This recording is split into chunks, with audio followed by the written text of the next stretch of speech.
Siz yangi avtomobil oldingiz, ba'zi birlar propan qo'y deydi, ba'zi birlar qo'yma deydi.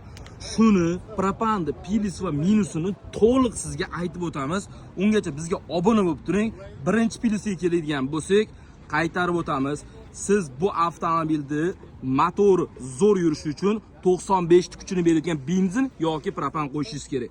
Ya'ni propanning kuchi 95 beradi, qaytarib o'tamiz 95 va kolsaga, kladishga, porshunga, umumiy motor sistemasiga propanning foydasi juda ham katta.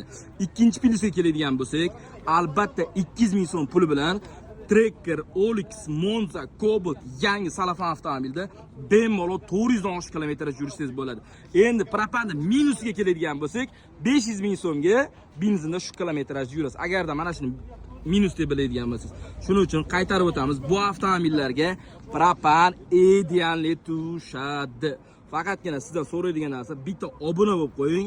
Agarda xizmatimiz qiziq bo'lsa, narx-navosini bilmoqchi bo'lsangiz, pastda raqam qoldiramiz. Bilasiz, Sirdaryo metangiz hech qayerda bo'lmagan narx-navo bo'yicha sizga propanni taklif qilib obuna bo'ling va pastda raqam qoldiramiz.